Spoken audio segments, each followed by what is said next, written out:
সত্যবিধান কি? বাংলা ভাষায় তৎসম শব্দে দন্ত্য স মূর্ধন্য স-তে পরিবর্তন লাভের নিয়মসমূহকে সত্যবিধান বলা হয়।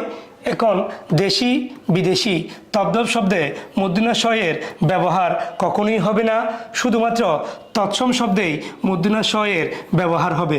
এই কারণে বাংলা ভাষায় মূর্ধন্য ন-এর তৎসম শব্দে মূর্ধন্য ন-এর সঠিক ব্যবহারকে নত্যবিধান বলে, আর মূর্ধন্য স-এর সঠিক ব্যবহারকে সত্যবিধান বলে।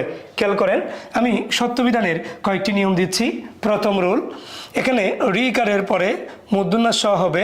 আবারও বলছি, ঋকারের পরে মূর্ধন্য স হবে। যেমন ঋ থাকলে অথবা ঋকার থাকলে, ঋ থাকলে এবং ঋকার থাকলে তারপরে মূর্ধন্য স হবে। যেমন ঋষি এবং বিষ, এখানে ঋকার আছে, ঋকারের পরে মূর্ধন্য স হচ্ছে। এখানে ঋ আছে, এরপরে মূর্ধন্য স হচ্ছে। 2 নম্বর রুল দেখেন, অ আ ভিন্ন যদি অ আ ভিন্ন অন্য স্বরবর্ণ থাকে ক এবং র এর পরে সকল বর্ণের পরিস্থিতি প্রত্যয়াদি দন্ত স-টা মূর্ধন্য স হয়ে যাবে। যেমন ভবিষ্যৎ এবং পরিষ্কার, এই দুটি শব্দ আমরা ভালো করে মনে রাখবো। এই দুটি প্রশ্ন ভর্তি পরীক্ষায় আসে।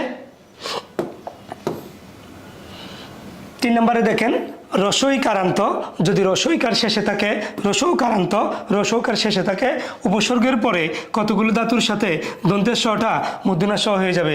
যেমন অতিষ্ঠ, অনুষ্ঠান, নিষেধ এবং অভিষেক শব্দটা অনেকেই কিন্তু এটি দন্তের স দিয়ে লেখে, এটা দন্তের স দিয়ে হবে না, মূর্ধন্য স দিয়ে হবে। নি যদি থাকে, 4 নম্বর রুল দেখেন, নি যদি থাকে, দু যদি থাকে, বহি, আবি, চতু, পাদু ইত্যাদি শব্দগুলোর পরে ক থাকলে, খ থাকলে, প থাকলে, ফ থাকলে বিসর্গের স্থানে মূর্ধন্য স হবে। যেমন নি যুগ কাম সমান নিষ্কাম, দু যুগ কর সমান দুষ্কর। তো নত্যবিধানের মতো সত্যবিধানেও কতগুলো শব্দে স্বভাবতই মূর্ধন্য স হয়, এগুলা চিরচারিত নিয়মের বাইরে গিয়ে এই শব্দগুলো গঠিত হয়। যেমন আষাঢ়, ষোড়শ, বিষয়, উষা, কোষ, পাষাণ্ড, বাসা, বাসন, মানুষ, সরিষা। ষোড়শ, ঔষধ, পোষ, কলস, ভূষণ, শোষণ, ষড়যন্ত্র ইত্যাদি শব্দগুলো নিত্য মূর্ধন্য স হিসেবে ব্যবহৃত হয়। এরপরে সত্যবিধানের ব্যতিক্রম। সত্যবিধানের ব্যতিক্রম আছে 2টি, খেয়াল করেন। যদি আপনি 7 প্রত্যয়ান্ত দন্তের স মূর্ধন্য স হবে না। আর একবার বলছি, 7 প্রত্যয়ান্ত দন্তের স কখনো মূর্ধন্য স হবে না। যেমন ভূমির স্বাদ, ধুলির স্বাদ, উদার স্বাদ ইত্যাদি শব্দ। খাঁটি বাংলা শব্দ যদি আপনি দেখেন এবং বিদেশি শব্দে কখনোই মূর্ধন্য স হবে না।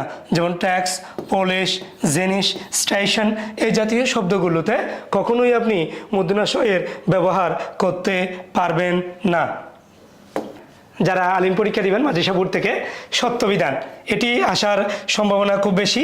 আমি আরও একবার বলছি আপনাদেরকে, যদি আপনাদের বাংলা বানান থেকে প্রশ্ন কঠিন করার চিন্তাভাবনা করে, তাহলে আপনাকে যে প্রমিত বাংলা বানান অথবা তৎসম শব্দের বানান অথবা অতৎসম শব্দের বানান না দিয়ে প্রশ্ন করতে আপনাকে নত্যবিধান অথবা সত্যবিধান থেকে যে কোনো একটা প্রশ্ন দিতে পারে।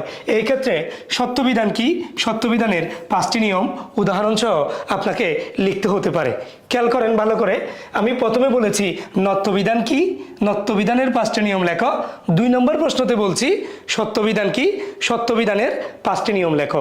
খেয়াল করো, এখানে বাংলা ভাষায় ব্যবহৃত তৎসম শব্দের বানানে আগের প্রশ্নতে বলেছিলাম মূর্ধন্য ণ, এখন জাস্ট বলেছি মূর্ধন্য ণ এর জায়গায় মূর্ধন্য স। কারণ বাংলা ভাষায় তৎসম শব্দের বানানে মূর্ধন্য স এর সঠিক ব্যবহারকে সত্যবিধান বলা হয়। তাহলে খেয়াল করেন, সত্যবিধানের যখন 5টা নিয়ম লিখতে হবে, আপনি 5টা লিখবেন, প্রত্যেকটাতে একটা অথবা অনধিক 2টা উদাহরণ দিবেন। খেয়াল করেন, প্রথমটা 1 নম্বর প্রশ্নটা দেখেন, যুক্ত ব্যঞ্জনের ক্ষেত্রে ট আর ঠ যদি থাকে, এর সঙ্গে দন্তের স এর পরিবর্তে আপনাকে মূর্ধন্য স দিতে হবে। যেমন বৃষ্টি, সৃষ্টি, কৃষ্টি, দৃষ্টি এবং নিষ্ঠা। আমি উদাহরণগুলো দেওয়ার সময় আপনার মনে থাকার মতো করে দিয়েছি। যেমন আপনি বৃষ্টি পড়লেন, সৃষ্টি করলেন, এরপর থেকে কৃষ্টি, আপনি এগুলোর প্রতি দিলেন দৃষ্টি, তাহলে আপনার 4টা হয়ে গেল, আর লাগবো না, 2টা দিলে হবে। এরপরে 2 নম্বরে দেখেন, তৎসম শব্দের বানানে র এবং রেপ থাকলে, রি থাকলে, রিকার থাকলে এরপরে মূর্ধন্য স হবে। যেমন ঋষি, মহর্ষি এবং কর্ষণ। এরপর পরে মুদ্রা সহ খেয়াল করেন। 3 নম্বরে দেখেন তৎসম শব্দের বানানে অ এবং আকার ছাড়া, খেয়াল করেন অ এবং আকার ছাড়া যে অন্য সব স্বরবর্ণের পরে আপনাকে মূর্ধন্য স দিতে হবে।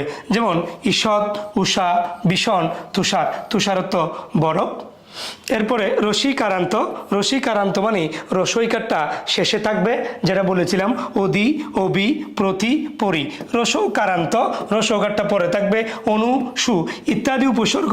বাংলা ভাষায় মূলত উপসর্গ কতগুলো অব্যয় জাতীয় শব্দাংশ, এগুলোর নিজস্ব কোনো অর্থ নাই। উপসর্গ মূলত 3 প্রকার। এই জন্য এই উপসর্গগুলোর নিজস্ব অর্থ না থাকলেও অন্য শব্দের আগে বসলে নতুন অর্থ তৈরি করতে পারে, যার কারণে এই উপসর্গের পরে আপনাকে মূর্ধন্য স ব্যবহার করতে হবে। যেমন অভিষেক এবং অনুষদ। 5 নম্বর যে প্রশ্নটা দেখেন লাইনটা, বাংলায় এক আরান্ত যদি এক আরটা শেষে থাকে সম্ভাষণ সূচক কাউকে সম্বোধন করার জন্য শব্দে এক আরের পরে মূর্ধন্য স হয়। যেমন প্রীতি, বাজনেষু, প্রিয়, বরেষু, সুজনেষু। এই শব্দগুলো সনাতন ধর্মাবলম্বীরা তাদের পত্রিকায় লেখার সময় ব্যবহার করে থাকে তাদের প্রিয়জনদের জন্য।